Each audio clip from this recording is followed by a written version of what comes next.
Hello नमस्कार साथियों, मैं प्रियंका द्विवेदी स्वागत करती हूँ आप सभी का आपके अपने चैनल प्रियंका हिंदी एकेडमी में। साथियों, जैसा कि हम सभी प्रैक्टिस सेट करते हैं और ये प्रैक्टिस सेट है टारगेट बिहार शिक्षक भर्ती, है ना। बिहार शिक्षक भर्ती 4 पॉइंटों को ध्यान में रख करके इसके साथ साथ टीजीटी पीजीटी सभी राज्यों के टीजीटी पीजीटी, है ना, इन सभी को ध्यान में रखते हुए हम सभी प्रैक्टिस सेट कर रहे हैं। और कभी 50 प्रश्नों की, कभी जो है 25 प्रश्नों की, ऐसे ही लेकर के समय अनुसार हम लोग जैसा समय रहता है उस हिसाब से करते हैं। तो आज इसी के क्रम में आज मैं उपस्थित हूँ आप सभी के समक्ष कुछ प्रश्नों को लेकर के। देखते हैं कितने प्रश्न हम सभी कर पाते हैं। और इसमें ये जो है 25 प्रश्न हम लोगों ने किया था, पिछली क्लास में देखा था। और ये बताना चाहूँगी आप सभी को कि ये संपूर्ण पाठ्यक्रम से है, संपूर्ण पाठ्यक्रम से है, टीजीटी पीजीटी संपूर्ण पाठ्यक्रम से है। इसमें साहित्य, व्याकरण, भाषा विज्ञान, काव्यशास्त्र समस्त जो है सभी प्रश्नों को रखा गया है इसमें। और ये जो है अगला, इसमें हम सभी जो है प्रश्न देखते हैं कि प्रश्न हमारा क्या है। 26 नंबर का जो प्रश्न है 26 नंबर से करेंगे 25 नंबर तक। इसके पहले जो क्लास हुई है उसमें की गई है। दिनकर की कौन सी काव्यकृति भीष्म पितामह एवं धर्मराज के संवाद के रूप में रचित है। देखिए थोड़ा सा डीपली प्रश्न आ गया है। दिनकर की कौन सी काव्यकृति भीष्म पितामह और धर्मराज के संवाद के रूप में रचित है। रश्मिरथी, कुरुक्षेत्र, उर्वशी, इनमें से कोई नहीं। करेक्ट आंसर 26 का क्या होगा? तो कुरुक्षेत्र है, सभी परिचित होंगे इससे। कुरुक्षेत्र जो है ये भीष्म पितामह एवं धर्मराज के संवाद के रूप में रचित है। भीष्म पितामह और धर्मराज के संवाद के रूप में रचित है। कुरुक्षेत्र के धर्मराज एक संवेदनशील योद्धा के रूप में मूर्त रूप है, जो आत्मग्लानि के अतिरेक में अपने को ही युद्ध का उत्तरदायी मानकर भीष्म के सामने क्या करते हैं? विलाप करते हैं। भीष्म के सामने विलाप करते हैं। आगे हम सभी देखेंगे। और रश्मिरथी में जो है केवल कर्ण के चरित्र का वर्णन है। रश्मिरथी में केवल कर्ण के चरित्र का वर्णन है। और जो ये उर्वशी है, उर्वशी में जो है दिनकर ने उर्वशी और पुरुरवा के प्राचीन आख्यान को एक नए अर्थ में जोड़ना चाहा है। ठीक है, इस प्रकार से हमारे तीनों ऑप्शन हो गए। 27 नंबर का प्रश्न हम सभी देखेंगे। निम्नलिखित में से किस कृति के रचनाकार दुष्यंत कुमार हैं? दुष्यंत कुमार से सभी परिचित होंगे। इसमें इनकी कृति को बताना है कि इनकी जो कृति है वो कौन सी है। 27 नंबर का प्रश्न है। आप अपनी केवलधार खूंटियों पर टंगे लोग, साए में धूप, युग धारा, किसकी कृति है? 27 नंबर का प्रश्न है। करेक्ट आंसर साए में धूप। साए में धूप किसकी है? ये जो है दुष्यंत कुमार की है। और अगर इनके हम अन्य रचनाओं को देखना चाहें तो सूर्य का स्वागत, सूर्य का स्वागत, ठीक है, आवाज के घेरे, आगे है जलते हुए वन का वसंत, ये सभी इनकी रचनाएं हैं। किसकी? दुष्यंत की। और ये जो युगधारा है, युगधारा के रचनाकार कौन है? नागार्जुन है। नागार्जुन है। कौन है? नागार्जुन है युगधारा। ठीक है। और खूंटियों पर टंगे लोग, ये किसका है? तो ये सर्वेश्वर दयाल सक्सेना का है। किसका है? सर्वेश्वर दयाल सक्सेना का है। इस तरह से हम लोगों ने देखा। 28 नंबर के प्रश्न को हम सभी देखते हैं। निम्नलिखित में से कौन सा निबंधकार ललित निबंधकार नहीं है? ये प्रश्न बहुत बनता है, इम्पॉर्टेंट है प्रश्न। प्रश्न जो है इम्पॉर्टेंट है ये। ठीक है। रामविलास शर्मा, कुबेर नाथ राय, विद्यानिवास मिश्र, हजारी प्रसाद द्विवेदी, इसमें से ललित निबंधकार को पूछा गया है। क्षमा चाहूँगी, ललित निबंधकार 28 का जो है नहीं है, पूछा गया है ना। तो इतना तो सभी परिचित होंगे कि कुबेर नाथ राय, विद्यानिवास मिश्र, हजारी प्रसाद द्विवेदी, ये तीनों ललित निबंधकार हैं। तो एक ही बची रामविलास शर्मा। ये क्या है? मार्क्सवादी आलोचक है। रामविलास शर्मा क्या है? मार्क्सवादी आलोचक है। ठीक है। इस प्रकार से ये नहीं होंगे। आगे हम सभी देखेंगे। हिंदी साहित्य में मार्क्सवादी चेतना की अभिव्यक्ति जिस काव्यधारा में देखने को मिलती है उस काव्यधारा को कहा जाता है। उस काव्यधारा को क्या कहा जाता है? ऑप्शन में है हमारे, ऑप्शन में है प्रगतिवाद, प्रयोगवाद, जनवाद, अकविता। प्रगतिवाद, प्रयोगवाद, जनवाद और अकविता।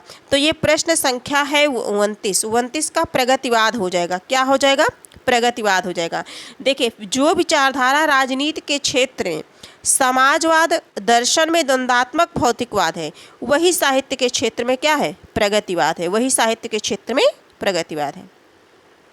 आगे हम सभी देखेंगे प्रश्न संख्या 30 देखेंगे।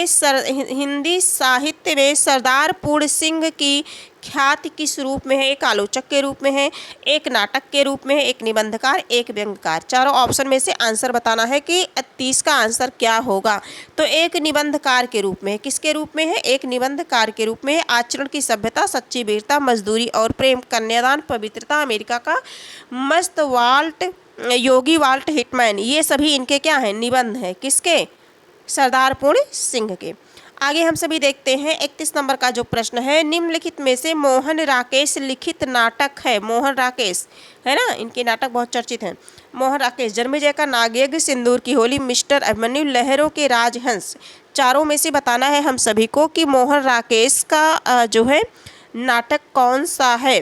तो मोहन राकेश द्वारा लिखित जो नाटक है ये है लहरों के राजहंस। क्या है? लहरों के राजहंस। 1963 के लगभग लिखा गया था ये। और यह कृति जो है अश्वघोष के सौरानंद रचित पर आधारित है। ठीक है। और आगे हम सभी देखेंगे ये जो इनका 3 नाटक है, लहरों के राजहंस, आषाढ़ का एक दिन, और जो है ये आषाढ़ का एक दिन हो गया, मोहन राकेश का हो गया। बाकी ये जन्मेजय का नाग यज्ञ हम देख लेते हैं। जन्मेजय का नाग यज्ञ जो है ये जो है प्रसाद की नाट्य कृति है। किसकी है? जयशंकर प्रसाद की है। और सिंदूर की होली ये लक्ष्मी नारायण मिश्र की है। ठीक है। और मिस्टर अभिमन्यु जो है लक्ष्मी नारायण लाल की है। देखिए मिस्टर अभिमन्यु ध्यान देंगे, लक्ष्मी नारायण लाल की है। सिंदूर की होली लक्ष्मी नारायण मिश्र की है। और जन्मेजय का नाग्य की ये जयशंकर प्रसाद की है। जयशंकर वही जो बहुत चर्चित है ना, कामायनी, आंसू, ये सब जो रचना किए हैं काव्य में, उन वही जयशंकर प्रसाद। और लहरों के राजहंस किसका है? मोहन राकेश का। आषाढ़ का एक दिन, मोहन राकेश। आगे हम सभी देखेंगे प्रश्न संख्या 32 देखेंगे। निम्नलिखित में से कौन सा उपन्यासकार एवं आंचलिक उपन्यासकार है? यशपाल, जैनेन्द्र, राही मासूम रजा, अज्ञेय। इसमें से हम सभी को क्या बताना है? आंचलिक उपन्यासकार, जो अंचल विशेष को लेकर के उपन्यास रचा है वो कौन है, इसमें बताना है। 32 नंबर का प्रश्न जो हो जाएगा ये हो जाएगा राही मासूम रजा। क्या हो जाएगा? राही मासूम रजा। करेक्ट आंसर क्या हो जाएगा? राही मासूम रजा। इनके द्वारा लिखित सर्वाधिक चर्चित उपन्यास आधा गांव है। क्या है? आधा गांव है। और इसे आंचलिक उपन्यास की अभिधा भी प्राप्त हुई है। आगे हम सभी देखेंगे इनके अगर और उपन्यासों को देखा जाए, चर्चित उपन्यास हैं, देख लेते हैं। इंपॉर्टेंट है टोपी शुक्ला, टोपी शुक्ला, ओस की बूंद, सीन 75, हिम्मत जौनपुरी। ठीक है। दिल एक सादा कागज, ये भी है। और ये जो जैनेन्द्र हैं, जैनेन्द्र हो गए और अज्ञेय हो गए। जैनेन्द्र, अज्ञेय ये मनोविश्लेषणात्मक उपन्यासकार हैं, मनोविश्लेषणात्मक है। और यशपाल तो मार्क्सवादी हैं, सभी परिचित होंगे इनसे। आगे हम सभी देखेंगे 33 नंबर के प्रश्न को देखेंगे। निम्नलिखित में से किस रासो काव्य का मूल वर्ण विषय वीर रस ना होकर के श्रृंगार रस है? वीर रस ना होकर के श्रृंगार रस है। खुमार रासो, पृथ्वीराज रासो, बीसल देव रासो, परमाल रासो। इसमें से बताना है कि किस रासो काव्य का मूल वर्ण विषय वीर रस ना होकर के क्या है? श्रृंगार रस है। 33 नंबर का जो प्रश्न है इसमें इसका जो करेक्ट आंसर हो जाएगा बीसल देव रासो। क्या है? बीसल देव रासो। बीसल देव रासो किसकी रचना है? तो बीसल देव रासो नरपति नाल की रचना है। किसकी है? नरपति नाल की रचना है। ठीक है। ये वस्तुतः प्रेमाख्यान परंपरा की कोटि में आता है बीसल देव रासो। इसमें जो है विवाह के पश्चात पति पत्नी के संपर्क में प्रेम का प्रत्यक्षीकरण दिखाया गया है। प्रेम का प्रत्यक्षीकरण दिखाया गया है। इस ग्रंथ में जो है वीर रस का परिपाक तनिक भी नहीं हुआ है। किसमें? बीसल देव में। बीसल देव किसका है? बीसल देव है जो है नरपति नाल का है। आगे हम सभी देखेंगे ये जो खुमार रासो देख लेते हैं। खुमार रासो किसका है? दलपति विजय की है, रचना है। और आगे हम सभी देखेंगे पृथ्वीराज रासो चंद्र बरदाई का है। और परमाल रासो किसकी रचना है? तो जगनिक की रचना है। परमाल रासो जगनिक की रचना है। आगे हम सभी देखते हैं 34 नंबर के प्रश्नों को देखते हैं। आचार्य रामचंद्र शुक्ल ने भक्ति काल के निम्नलिखित कवियों में से किसे सबसे कम महत्व प्रदान किया था? आचार्य रामचंद्र शुक्ल ने भक्ति काल के कवियों में किसे सबसे कम महत्व प्रदान किया था? तो इसमें जो पहला ऑप्शन है वो हो जाएगा पहला है तुलसी, दूसरा है सूरदास, तीसरा है कबीर, चौथा है जायसी। चौथा क्या है? जायसी है। तो इसका जो करेक्ट आंसर होगा 34 नंबर का जो प्रश्न है, इसका करेक्ट आंसर हो जाएगा कबीरदास। देखिए, सबसे कम महत्व शुक्ल जी ने किसे दिया है? कबीरदास को दिया है। करेक्ट आंसर जो है सी हो जाएगा। करेक्ट आंसर क्या होगा? सी हो जाएगा। आगे हम सभी देखते हैं। हाँ, सूरदास की अगर जो है रचना देखा जाए तो सूरसागर साहित्य लहरी है ना। आगे जो है तुलसीदास जी हैं, इनकी 12 प्रमाणिक रचनाएं हैं। गोस्वामी तुलसीदास जी की भ्रमर गीत सार जो है ये तुलसीदास जी का है, ये क्षमा सूरदास जी का है, भ्रमर गीत सार। ठीक है, फिर से देखते हैं हम सभी।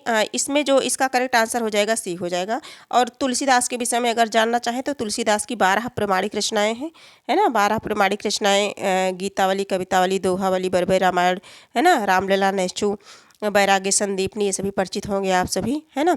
आगे हम सभी देखेंगे जो सूरदास हैं, ये भ्रमर गीत सार जो है सूरसागर साहित्य लहरी, है ना, ये सभी सूरदास जी के हैं।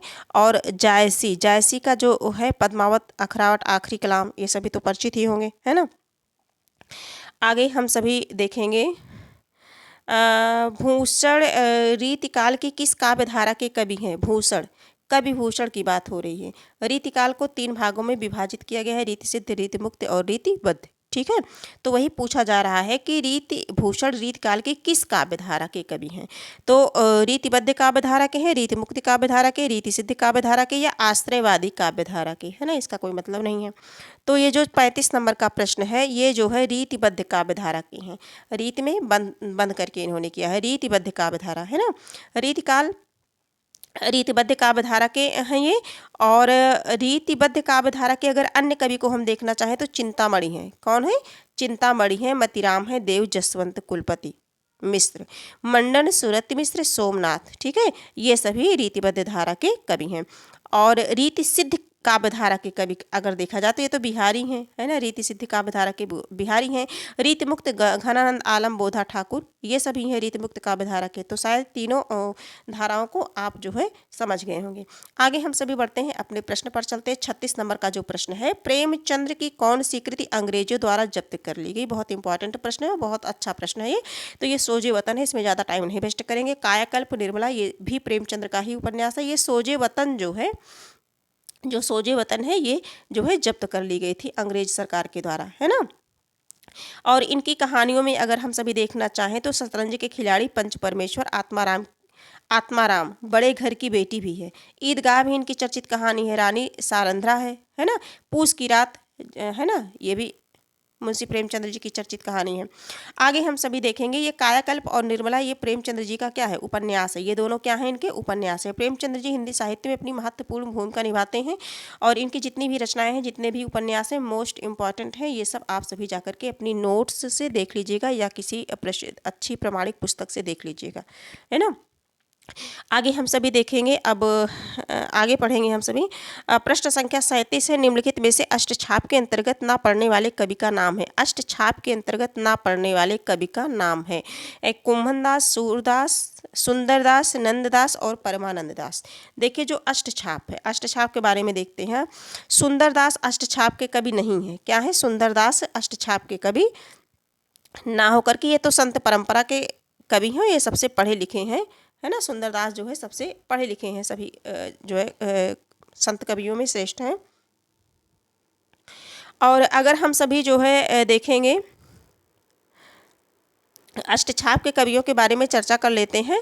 देखिए 4 कवि थे, जो है 4 कवि किसके थे? वल्लभाचार्य के शिष्य थे। और 4 शिष्य जो है किसके थे?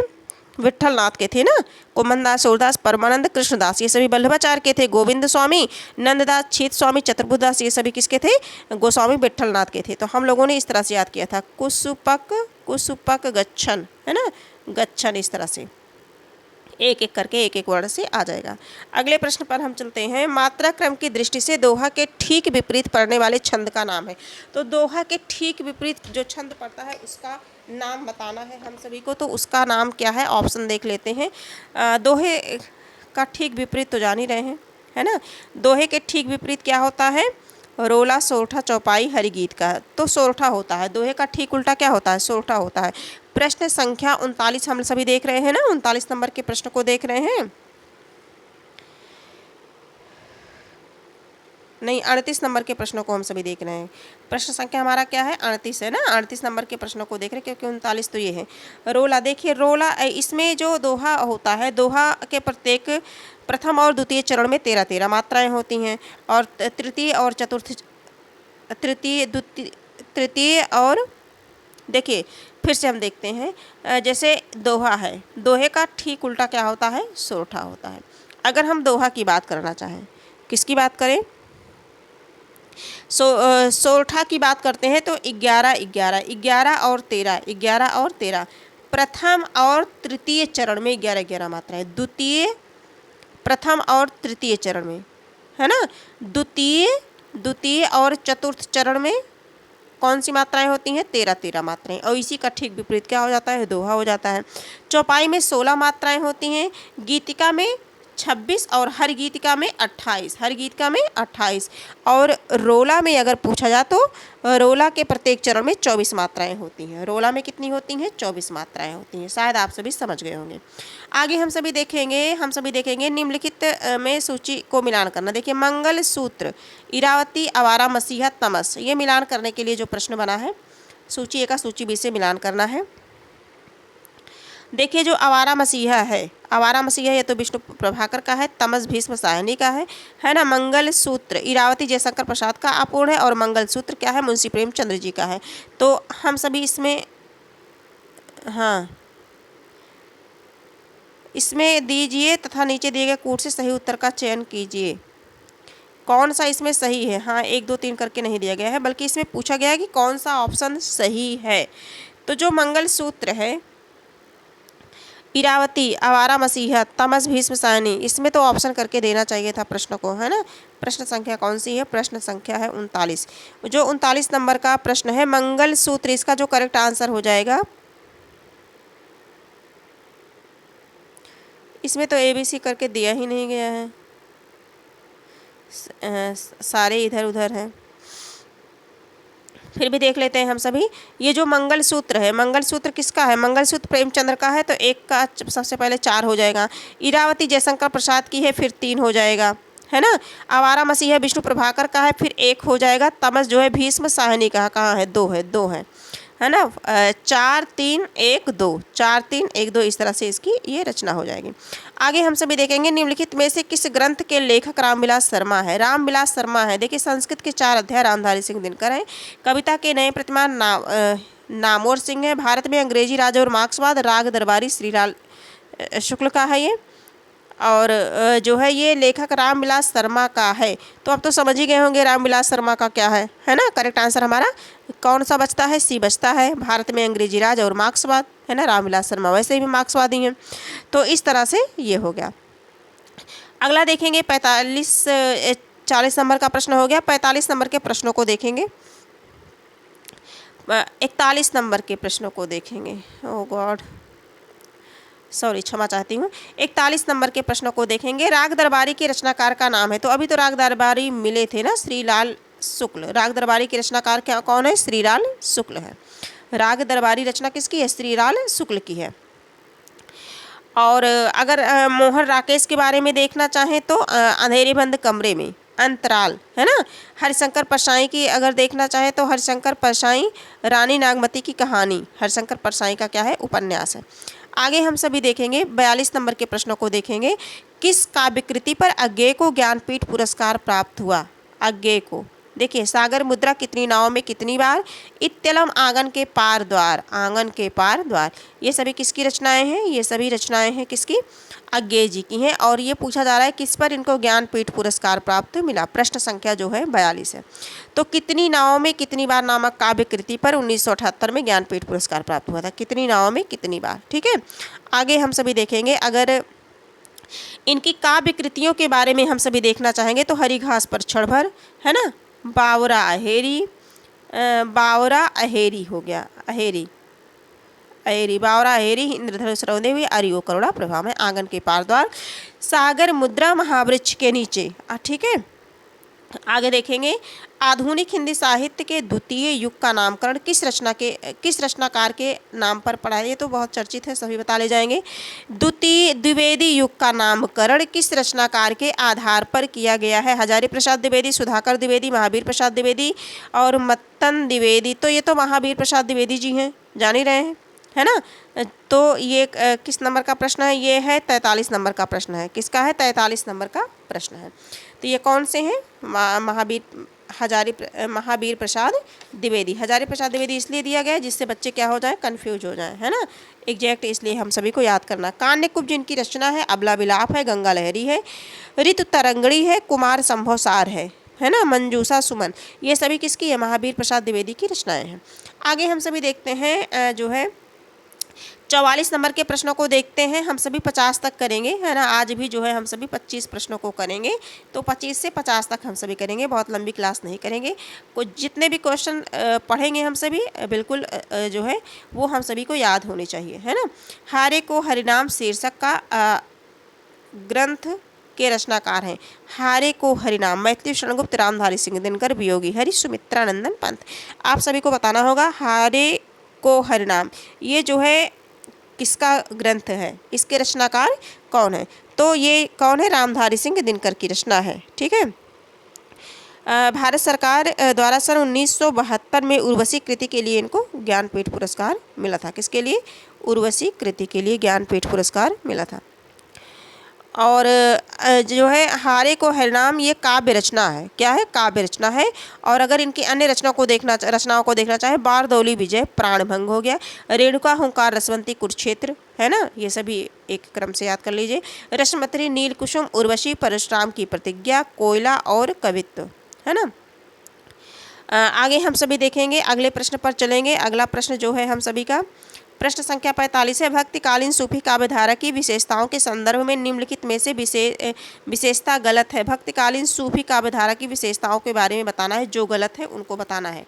जो विशेषता गलत है उस विशेषता को बताना है। इस काव्यधारा के सभी कवि मुसलमान थे, ये प्रश्न बना भी है। इस काव्यधारा के सभी कवियों हिंदू प्रेमी प्रेमिकाओं की प्रेम कथा का काव्यात्मक चित्रण प्रस्तुत किया करते थे। इस काव्यधारा के कवियों ने अवधी एवं ब्रज भाषा में रचनाएं किया करते थे। इस काव्यधारा के कवियों ने सिर्फ प्रबंध काव्य ही लिखे, ये हम सभी को बताना है। 45 नंबर का जो प्रश्न है इसका करेक्ट आंसर हो जाएगा सी। क्या हो जाएगा, सी। इस काव्यधारा के कवियों ने अवधी एवं ब्रज भाषा में रचनाएं की। देखिए, इसका सूफी प्रेमाखाओं की भाषा अवध प्रांत की अवधी भाषा थी। क्या थी, अवधी थी। अवधी तथा दोहा चौपाई शैली थी। इस काव्यधारा के सभी कवि मुसलमान थे। सूफी प्रेम काव्यों के रचयिताओं में ने हिंदू घरानों की प्रेम कथाओं को लेकर के तद्रूप चित्र प्रस्तुत किया। आगे हम सभी देखेंगे जो प्रश्न है, आला खंड का दूसरा नाम क्या है। आला खंड का दूसरा नाम क्या है। परमाल रासो, बीसल देव रासो, खुमार रासो, हम्बीर रासो। तो जो आला खंड है हमारा, प्रश्न संख्या 46 है। प्रश्न संख्या 46, आला खंड। आल्हा खंड का दूसरा नाम बताना है, तो आला खंड का दूसरा नाम क्या है, परमाल रासो है। करेक्ट आंसर हमारा ए हो जाएगा, और परमाल रासो है। ठीक है, और जो परमाल रासो है इसके रचयिता अगर पूछा जाए तो जगनीक है। कौन है, जगनीक है। इसके रचयिता जगनीक है, जो महोबा के राजा परमार देव के आश्रित थे। महोबा के राजा, महोबा के राजा परमार देव के आश्रित थे। और ये जो हम्मीर रासो है, आगे देखेंगे, ये चौथा है ना, हम्मीर रासो। हम्मीर रासो की रचना किसने की थी, हम्मीर रासो सारंगधर की रचना है। ये हम्मीर रासो किसकी है, सारंगधर नामक कवि ने इसकी रचना की थी। और खुमार रासो दलपत विजय, खुमार रासो दलपत विजय, बीसल देव रासो नरपति नाल है। अभी इसके पहले भी प्रश्न में बना था, हम लोगों ने देखा था। आगे हम सभी देखेंगे 47 नंबर के प्रश्नों को देखेंगे। प्रेमचंद के निम्नलिखित उपन्यासों की रचना वर्ष के सिलसिलेवार क्रम में सजाइए। देखिए, इसमें थोड़ा सा छोटा कर लेते क्योंकि काखा गा करके दिया गया है। प्रेमचंद्र की निम्नलिखित रचनाओं को क्रम से देखना है। कैसे देखना है, क्रम से देखना है। सेवा सदन 1918, सेवा सदन 18, गोदान और गबन। देखिए, सेवा सदन 18 हो गया, और जो गबन है ये, गोदान तो 36 हो गया, गबन क्या है 1931 है। क्या है 1931 है, और गोदान क्या हो गया, गोदान 36 है ना, कहीं कहीं 35 भी दिया रहता है गोदान का। तो सबसे पहले क्या करेंगे, सबसे पहले आ जाएगा सेवा सदन, गा आएगा, फिर का आएगा, फिर खा आएगा, गा का खा। करेक्ट आंसर हमारा क्या हो जाएगा, बी हो जाएगा। देखिए जो मुंशी प्रेमचंद्र हैं, इनके जो वो है सेवा सदन हो गया है ना, इनके जो उपन्यास हैं जैसे गबन हो गया, गोदान हो गया, जो है सेवा सदन हो गया, कर्मभूमि, रंगभूमि, निर्मला है ना, ये सभी कायाकल्प, प्रेमाश्रम, ये सभी जो है इनकी रचनाएं हैं यानी कि उपन्यास हैं। प्रश्न संख्या 48 पर देखते हैं, हम सभी 50 प्रश्नों को करेंगे। खड़ी बोली हिंदी में सर्वप्रथम रचना करने वाले कवि का नाम है। तो ये तो अमीर खुसरो है, इनमें ज़्यादा टाइम नहीं वेस्ट करेंगे। खड़ी बोली के लिए कौन है, अमीर खुसरो है। अमीर खुसरो की अगर रचनाएं देखा जाए तो खालिक बारी है ना, दो सुखने, गजल, हालात ए कन्हैया है ना, नजरान ए हिंदी, ये सभी इनकी रचनाएं हैं। किसकी, अमीर खुसरो की। आगे हम सभी देखेंगे 49 नंबर के प्रश्न को देखेंगे। पायो जी मैरो राम रतन धन पायो पद के रचयिता का नाम है। तो पायो जी मैंने राम रतन धन पायो, ये भी बताने की आवश्यकता पड़ेगी। ये तो कौन है, मीराबाई है। कौन है, मीराबाई। करेक्ट आंसर हो जाएगा सी हो जाएगा, है ना। आगे हम सभी देखेंगे 50 नंबर का जो इस क्लास का आखिरी प्रश्न है। इस क्लास का क्या है, आखिरी प्रश्न है। हम सभी 25 प्रश्नों को किए हैं, हम सभी 25 से लेकर के 50 प्रश्नों तक किए हैं, यानी कि 25 प्रश्न आज भी हम लोग इस क्लास में सॉल्व किए हैं। और इसके बाद जो है हम सभी जो है फिर आगे देखेंगे। आज ये 50 नंबर के प्रश्नों को देखते हैं। निम्नलिखित में से किस कवि ने सिर्फ अवधी भाषा में ही रचना की है। किसमें, अवधी भाषा में, केवल कबीरदास, सूरदास, तुलसीदास, जायसी। तो किसने किया है, जायसी ने किया है। किसने किया है, जायसी ने किया है। जायसी ने अपनी रचनाओं में ठेठ अवधि के पूर्वीपन को अपनाया है। ठेठ अवधि के पूर्वीपन को अपनाया है। और हिंदी के अमर ग्रंथ रामचरितमानस में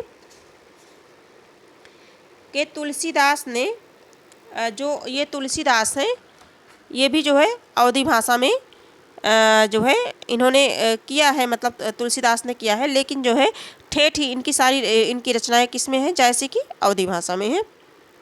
जायसी की रचनाओं को थोड़ा सा देख लेते हैं। जैसे पद्मावत है ना, जो कि बहुत फेमस है, पद्मावत है। अखरावट है, आखिरी कलाम है। चित्ररेखा है, क्या है, चित्ररेखा है, चित्ररेखा है ना। कहरनामा है, मसलनामा है, कान्हावत है। ठीक है। और कबीर की भाषा कैसी थी, तो पंचमेल खिचड़ी थी, है ना, सधुक्कड़ी पंचमेल खिचड़ी। तुलसी की भाषा ब्रज एवं अवधी दोनों थी। और सुर की भाषा तो ब्रज थी, ये तो बहुत सभी परिचित होंगे, है ना। सुर की भाषा के बारे में तो कुछ कहना ही नहीं है, इन्होंने श्री कृष्ण के बचपन का वर्णन पूरा ब्रज भाषा में ही किया है। आगे हम सभी देखेंगे, हम सभी जो है आज इस क्लास में यही 25 प्रश्नों तक करके यही कंप्लीट करते हैं। इस में जो भी प्रश्न दिए गए थे ये सारे प्रश्न इम्पॉर्टेंट हैं परीक्षा की दृष्टि से, और किसी न किसी प्रतियोगी परीक्षा में आए हुए प्रश्न हैं ये, है ना। तो इन सबको पढ़ना आप सभी के लिए आवश्यक है, ज़रूरी है। आज की क्लास यहीं कंप्लीट करते हैं। इसके साथ साथ मैं बताना चाहूँगी, अगर आप टीजीटी पीजीटी बिहार शिक्षक भर्ती टीआरई 4.0 की तैयारी कर रहे हैं, या किसी भी जो है किसी भी एग्ज़ाम की तैयारी कर रहे हैं जिसमें सामान्य हिंदी से प्रश्न बनते हैं, तो उसके लिए एक श्रृंखला चलाई गई है व्याकरण की। हिंदी व्याकरण की श्रृंखला है, जो हम सभी हिंदी व्याकरण जो हम सभी वासुदेव नंदन प्रसाद जी की बुक से पढ़ते हैं। और इसमें जो है टॉपिक हमारा तीसरा चल रहा है, अध्याय तीसरा चल रहा है, जिसमें हम सभी शब्दों की अशुद्धियों के बारे में, वर्तनी अशुद्धियों के बारे में देख रहे हैं और विराम चिन्हों को देखने वाले हैं। तो आप चाहें तो उस क्लास से आप जुड़ सकते हैं। उस क्लास से जुड़ने से आपकी तैयारी और बेहतर हो जाएगी, बहुत सारी चीज़ों की जानकारी आपको मिलेगी। और जो भी जानकारी है वो बिल्कुल शुद्ध है, प्रामाणिक है। और डॉक्टर वासुदेव नंदन प्रसाद जी की बुक से हूबहू शब्दों को रख लिया जाता है। उनकी जो भी परिभाषाएं उनमें दी होती हैं, उन परिभाषाओं को उठा करके एग्ज़ाम में सेम टू सेम रख दिया जाता है। तो इसलिए उस बुक के माध्यम से हम सभी जो पढ़ते हैं वो हम सभी के लिए हेल्पफुल है, उपयोगी है। उसके अतिरिक्त भी जो महत्वपूर्ण हमें दिखता है कि हाँ ये परीक्षा की दृष्टि से उपयोगी है हम सभी के लिए, तो उसे भी ऐड किया जाता है उसमें, है ना। तो इस प्रकार से, इस तरह से क्लास चलती है। हिंदी साहित्य की प्रैक्टिस सेट कराई जाती है, और जो है कुछ प्रश्न करते हैं हम सभी हिंदी साहित्य से, और कुछ और व्याकरण को भी करते हैं। साथ ही साथ बीच बीच में आवश्यकता अनुसार जो है सिलेबस को देखते हुए संस्कृत साहित्य से संबंधित क्लास भी होती है। संस्कृत साहित्य के रचना एवं रचनाकार को भी बताया जाता है। धीरे धीरे धातु रूप और शब्द रूप को भी बताया जाएगा। धातु रूप और शब्द रूप से भी आप सभी को परिचित कराया जाएगा, है ना। और इसके साथ साथ इसी चैनल पर आपको निःशुल्क ROARO समीक्षाधिकारी एवं सहायक समीक्षाधिकारी प्रारंभिक परीक्षा और मुख्य परीक्षा जो 2024 की जो भी विद्यार्थी जो भी प्रतियोगी भाई बहन हमारे तैयारी कर रहे हैं उन सभी के लिए ये महत्वपूर्ण क्लास है। इस चैनल पर कराई जाती है प्रैक्टिस सेट। आजकल हम सभी जो है पर्यायवाची शब्दों को देख रहे हैं, और इनकी प्रैक्टिस भी घटना चक्र के माध्यम से करते हैं। एक सीरीज चलाई हुई है जिसमें 15 प्रश्नों को हम सभी करते हैं, जिनमें हम सभी 15 प्रश्नों को करते हैं, ठीक है। और PYQ होते हैं, वो प्रीवियस ईयर क्वेश्चन होते हैं जो हम सभी के लिए उपयोगी है। तो इतनी जानकारी आप सभी को देनी थी। आज की क्लास यहीं तक है। अगर ये क्लास आप सभी को उपयोगी लगी हो, थोड़ा सा भी अगर आपको लगा हो कि हाँ इस क्लास से हमें सहयोग मिल सकता है, हमारा भला हो सकता है, तो आप सभी इस जो है चैनल को लाइक, सब्सक्राइब और शेयर कर दीजिए कुछ मित्रों के पास। हाँ, कमेंट में अपने सुझाव लिखना मत भूलिए, क्योंकि आपके कमेंट से हमारा आत्मविश्वास बढ़ता है, और जो है आपके लाइक सब्सक्राइब से हम प्रेरित होते हैं क्लास बनाने के लिए। तो आज की क्लास यहीं तक है। जो है फिर हम मिलेंगे, एक नई क्लास के साथ मिलेंगे, नए प्रश्नों के साथ मिलेंगे। तब तक के लिए धन्यवाद।